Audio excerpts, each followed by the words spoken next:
Keith, it's another feisty Dublin derby, but it's another victory, our third one against Shamrock Rovers, and more importantly, it's a massive 3 points in our bid to qualify for Europe next year. Yeah, it's an important win in that regard. Certainly, it brings it to the game to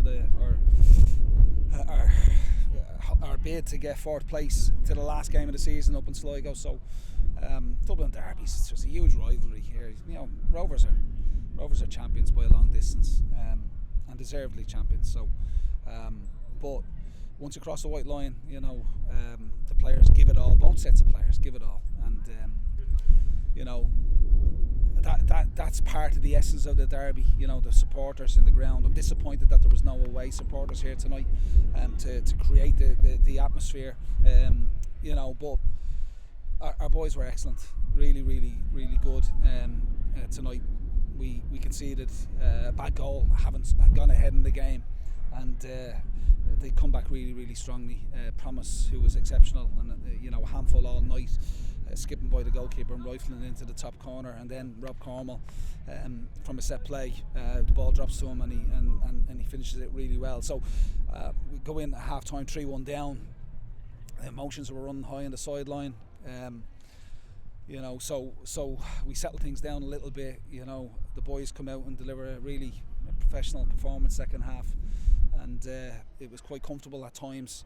You know, for large periods of the second half, we restricted Shamrock Rovers to long distance efforts, and we probably should have had a goal, or certainly a penalty. You know, it looked like Liam Board was taken out of it in the box there, but for whatever reason that wasn't given. So we won the game 3-1. We kept a clean sheet in the second half, and the boys, like I said, worked themselves into the floor for the team tonight, and it's a great final game of the season in terms of our home fixtures, to send the supporters home happy.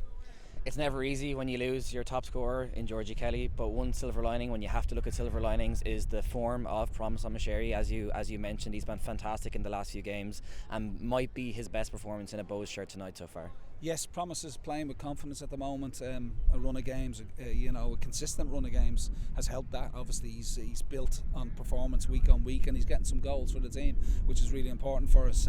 Promise has had a long, hard time with injuries, and you know, he's struggled at times.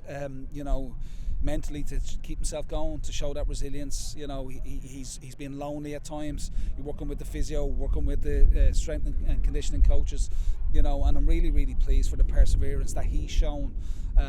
You know, to get himself back into the team, and you know, Stephen Mallon comes off the bench tonight, and you know, very similar to Promise. Stephen has had a really tough time in terms of injury, and they've dedicated so much time outside of you know, working with the team individually, working with, like I said, with the physio, with the S&C coaches, you know, to get themselves in the best possible condition that they can, and hopefully now we have both of them for the next two games, and like I said, Promise is playing with real confidence. It was brilliant for Stephen to get 10-12 minutes off the bench tonight, and that will do him the world of good, we hope, and hopefully we can get Georgie back, you know, ahead of the cup final in whatever shape or form that may be.